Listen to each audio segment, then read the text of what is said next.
Olá pessoal, tudo bem com vocês? Vamos falar nessa aula sobre os principais quadros de lesão no esporte. Hoje todo mundo sabe, é bem evidenciado pela literatura, a prática do exercício físico traz muitos benefícios para a nossa saúde. O esporte, ele é uma forma de formação humana, ele promove inclusão social, só que no altíssimo rendimento, em virtude dos esportes hoje serem cada vez mais exigentes quanto à performance do atleta, pode levar a quadro de lesão, tá? Então o atleta sempre deve estar preocupado em manter-se muito bem fisicamente, psicologicamente, tecnicamente falando também, ou seja, todos os aspectos que envolvem o atleta para que cada vez mais ele tenha possibilidade de ter longevidade atlética, poder praticar o seu esporte por muito mais tempo e sempre com qualidade de rendimento. Então, muitas vezes vai acontecer lesões, essas lesões estão vinculadas no esporte basicamente ao sistema musculoesquelético, ou seja, os músculos, as articulações,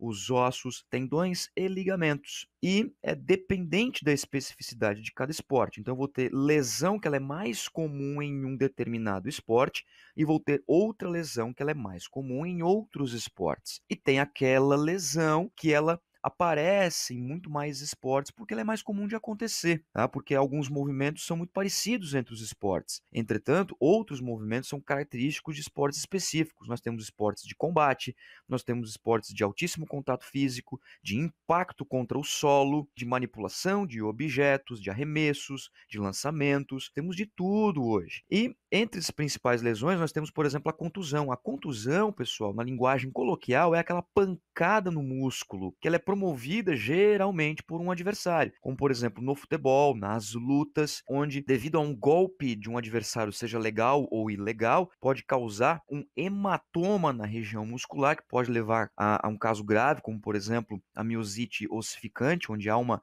calcificação dessa musculatura, isso é bastante perigoso. Ainda nós temos, né, uma situação de contusão causada por impacto, como por exemplo nessa imagem vocês podem ver que um lutador ele joga por meio de um golpe legal da luta o seu adversário no chão, e esse solo, por mais que seja, né, totalmente apropriado para receber esse impacto, mas pode acontecer então uma contusão desse sentido. Aqui nós temos algumas imagens, pessoal, do estiramento muscular, que é muito confundido com a distensão. O estiramento muscular, pessoal, é muito comum em esportes de explosão, esportes que precisam de arranque, de altíssima velocidade num curto período de tempo, como no futebol, no futsal, até mesmo algumas provas do atletismo. O estiramento pode ser classificado em primeiro, segundo e terceiro grau, dependendo da ruptura da fibra muscular. Primeiro grau, por exemplo, aqui não tem nenhuma ruptura, é apenas um inchaço. No segundo grau, nós temos uma parcial ruptura da musculatura, e no terceiro grau, a ruptura total, né? Dependendo do grau, obviamente, vai também levar em consideração o período de repouso e o período de recuperação, tratamentos específicos para isso. Já na distensão, pessoal, que também acontece muito, né, nos esportes explosivos, mas também acontece em esportes de impacto por longo tempo, como as corridas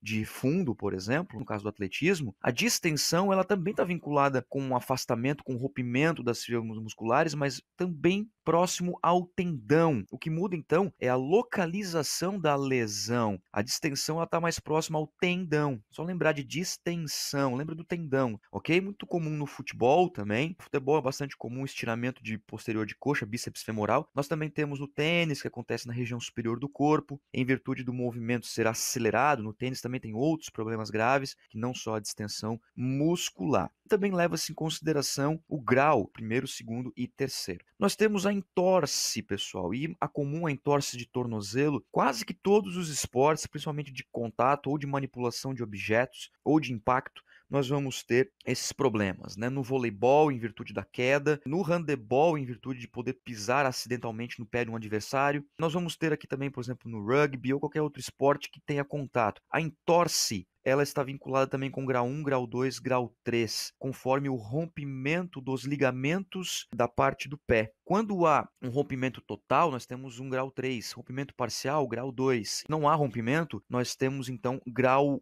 1. Inclusive, a entorse ela pode acontecer acidentalmente, quando você está caminhando, por exemplo, na rua e simplesmente falha o pé, pisa errado na calçada, não calcula bem a passada, você pode torcer o pé e se machucar gravemente por uma situação simples, né, inesperada. E imagina no esporte, pessoal, imagina no esporte onde nós temos grau 3, em que o atleta precisa de tratamento, até às vezes cirurgia, para poder voltar à sua prática esportiva. Tudo bem? Então nós temos a entorse também bastante comum em esportes de impacto. Outra situação que nós temos é a luxação. O que significa luxação, pessoal? É o deslocamento de um osso da sua articulação. Aqui nós temos nessa imagem, por exemplo, uma luxação anteriorizada para a frente do corpo. Existe também a luxação posterior, ou seja, você pode ver aqui que o húmero se deslocou da clavícula. Isso é um ombro luxado. Nós temos também algumas situações que acontecem, né, no rádio e na ulna. Tá? Tem até inclusive uma brincadeira que a gente faz com as crianças de segurar a criança pelas mãos e ficar girando ela. Isso pode causar uma luxação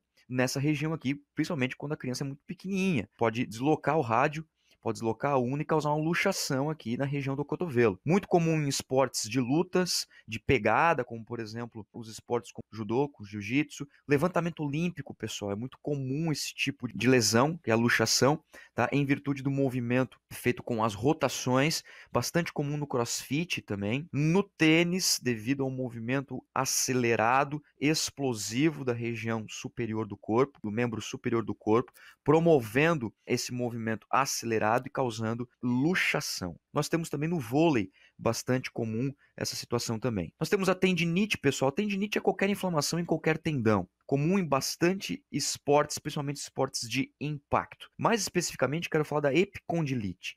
A epicondilite nós temos, inclusive, na literatura chamado de cotovelo de tenista, tá? O excesso, tanto da preensão manual, tá? A força para fechar a mão, quanto para estender a mão, flexores e extensores de punho, estão vinculados com a epicondilite lateral e medial. Epicondilite lateral para a parte de fora do cotovelo e medial para a parte de dentro do cotovelo, causando fortes dores, comum em esportes como tênis, comum em esportes como beisebol, futebol americano, esportes que exigem essa manipulação de objeto. Nós temos também a bursite, pessoal, que acontece muito com quadro de luxação, né, e até mesmo de tendinite comum no vôlei, no handebol, que é uma inflamação da bursa. A bursa ela fica localizada entre as articulações que podem inflamar, causando dores, problemas de movimento como elevação de ombros, abdução de braço. Tá? Então, esses são os principais quadros de lesão nos esportes, né? Só para vocês saberem os conceitos, o que significa e onde mais acontece. Nós temos tratamentos específicos para cada um e os exames de imagem que são vinculados. Ok? Eu agradeço a atenção de todos vocês, um forte abraço e até o próximo vídeo.